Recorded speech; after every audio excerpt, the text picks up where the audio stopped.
It's that time. You're officially in Alert Zone. Welcome to the Alert Zone TV. I'm the Wizard Uncle James. I would love for you to become an active citizen of the Alert Zone, and you guys and girls already know how to do that. So, got my Smith & Wesson SD40 VE, Chamberlain 40 cal, clear for YouTube, all that good stuff. You know, guys and girls, this is my home defense, and when I'm out in my personal vehicle leaving the state of Iowa, this firearm travels with me. So, welcome to another episode of Never Again, the docu-series we do here on the Alert Zone. And as I always say, when we talk about this, it's to prep you and to keep you on high alert of things that have happened and things that may continue to happen. So let me just jump right into it. In this episode, we're going to be talking about two notorious monsters that was right in plain sight. They didn't even hide. Dennis Rader, the BTK killer, which stands for Bound and Torture Killer, and Ariel Castro, the musician, school bus driver that nobody ever knew had a dungeon right there in the middle of a neighborhood. So let's start with Dennis Rader. Then I'll come back with my commentary. This is just per Wikipedia. Like I said, when we do things here, it's just to send you to get started on the sources so you can understand these things and understand what you're surrounded by so you know how to move. Dennis Lynn Rader, born March 9, 1945, also known as BTK, an abbreviation he gave himself, bind, torture, kill, is an American serial killer who murdered at least 10 people in Wichita and Park City, Kansas between 1974 and 1991. Although Rader occasionally killed or attempted to kill men and children, he typically targeted women. His victims were often bound, sometimes with objects from their homes, and either suffocated with plastic bag or manually strangled with a ligature. In addition, Rader stole keepsakes from his female victims, including underwear, licenses, and personal items. He often sent taunting letters to police and media outlets describing the details of his crime. After a 13-year hiatus, Rader resumed sending letters in 2004, leading to his 2005 arrest and subsequently pleading guilty plea. He is currently serving 10 consecutive life sentences at the El Dorado Correctional Facility. All right, that was Dennis Rader. Let me do this other one, and then I'll have my commentary. Here we go. Give me just 1 second, people. Ariel Castro received a prison sentence of life plus an additional 1,000 years for kidnapping, torturing, and imprisoning 3 young women in Cleveland, Ohio. Who was Ariel Castro? In 2002, Castro abducted 3 young women, Michelle Knight, Amanda Berry, and Gina de Jesus. He kept the women captive in his house for years, where he tormented and raped them. Berry's escape on May 6, 2013 led to Castro's arrest on August 1st. He was sent to prison for life plus 1,000 years. Castro was found hanging in his prison cell on September 3rd, 2013 in Orient, Ohio. His early life. Castro was born in Puerto Rico on July 10, 1960. As a child, he moved to Cleveland, Ohio, where members of his extended family already lived. In 1992, Castro bought a house at 2207 Seymour Avenue. He initially lived there with his wife and 4 children.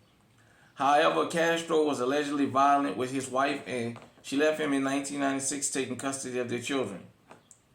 Kidnapping, Berry, and De Jesus. In 2002, Castro offered a 20-year-old Knight a ride. Knight, who knew of Castro's daughter, accepted. After Castro convinced Knight to come inside his house, he proceeded to rape her. Knight would be Castro's captive for 11 years. In 2003, Castro offered to drive Berry, then 16, home from her job at Burger King. Like Knight, Berry knew Castro's children and got into his car. She was also kidnapped, assaulted, held captive. Castro repeated the same scenario in 2004 with a 14-year-old De Jesus who was close friends with his daughter, Arlene. Castro kept the women chained in his basement for years before moving them to barricaded rooms upstairs. Throughout their captivity, Castro restrained the women and subjected them to multiple sexual assaults. When Knight became pregnant, which happened several times, Castro starved and beat her until she miscarried. He allowed Barry's pregnancy to come to term but forced her to give birth inside a plastic pool. While holding the women captive in his home, Castro maintained a seemingly normal life. Family members still came to visit him, though he used locks to keep them from going into the basement and other parts of the house. He continued to work as a school bus driver until he was fired in November 2012 and played as bass guitar with local groups.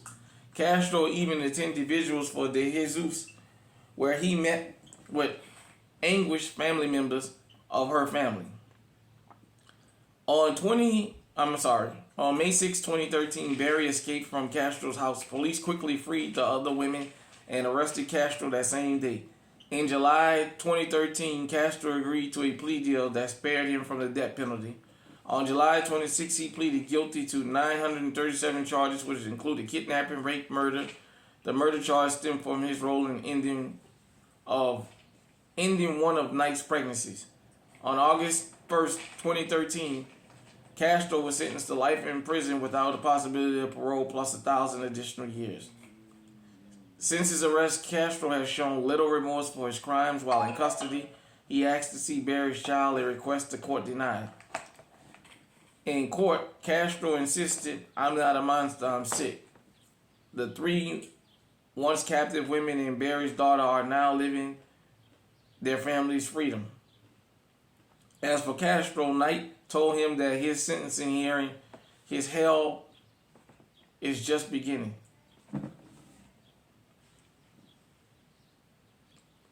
So, you guys know that, I'll just go ahead and finish this out. In a strange turn of events, Castro was found hung in his prison cell at the Correctional Reception Center in Orient, Ohio, 9/20, September 3rd, 2013. After prison medical staff tried to unsuccessfully resuscitate Castro, he was transported to the Ohio State University Wexner Medical Center, roughly 20 miles outside the Orient. At 10:52 p.m. that evening, he was pronounced dead. The following month, speculation surfaced that Castro's death might not have been suicide, but rather caused by autoerotic asphyxiation, a sexual act in which an individual achieves pleasure through choking themselves, ultimately causing them to lose consciousness. Countering those assertions, the medical examiner who conducted Castro's autopsy, Jan Gorniak of Ohio, stated that she wholly believed that Castro had planned his death. "I did autopsy myself. I saw the ligature. I saw the pictures of the cell," Gorniak said. According to the report by CNN, it was suicide.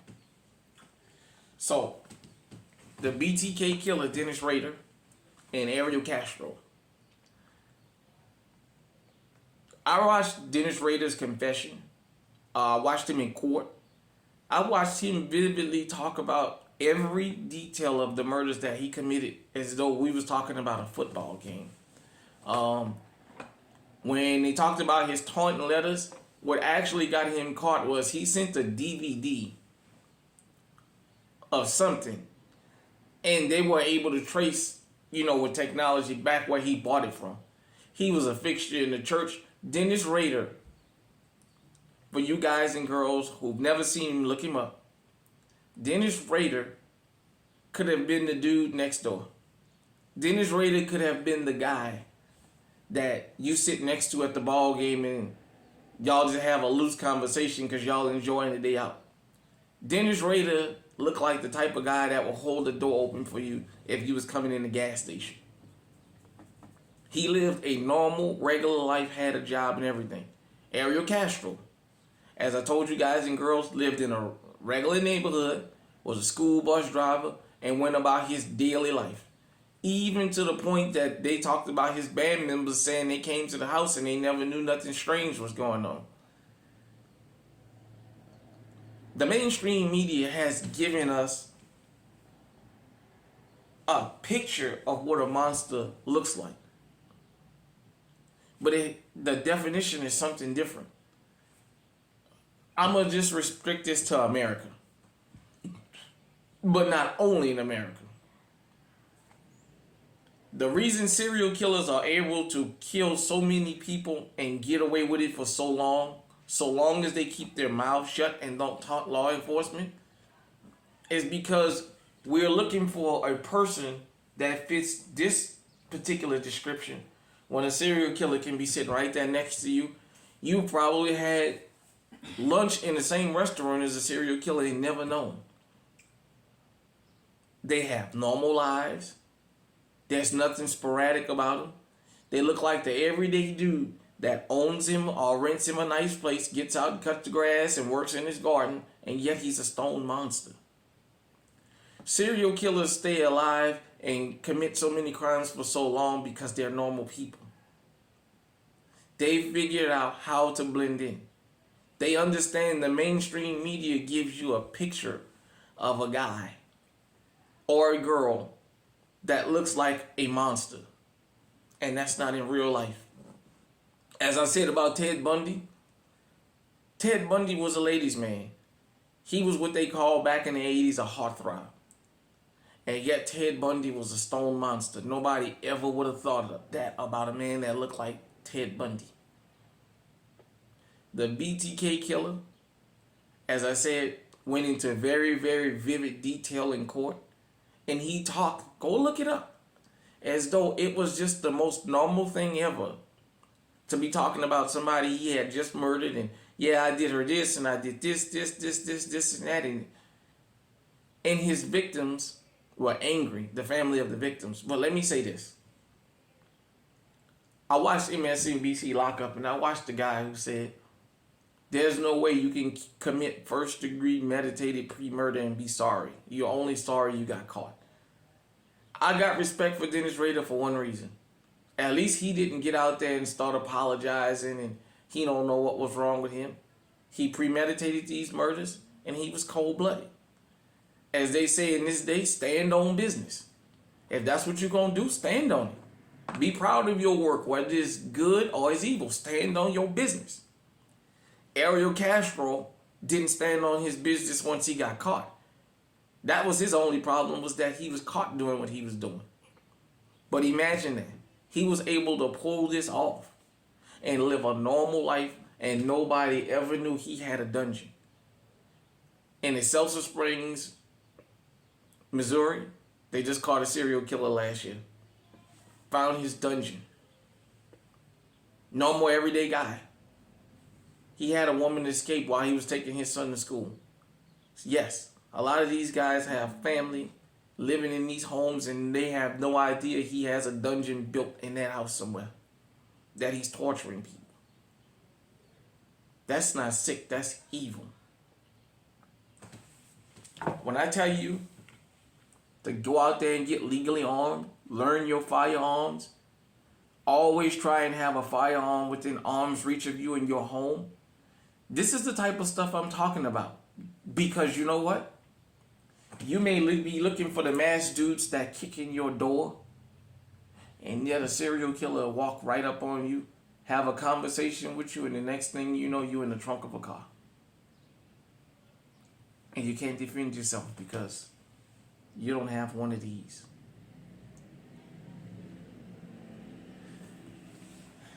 This was Ariel Castro. And this was Dennis Rader, the BTK killer. Hit me in the comment section and let me know what you think. Until the next time we do the next episode of Never Again, I'm Uncle James, leaving you with our words that we say here in the Alert Zone.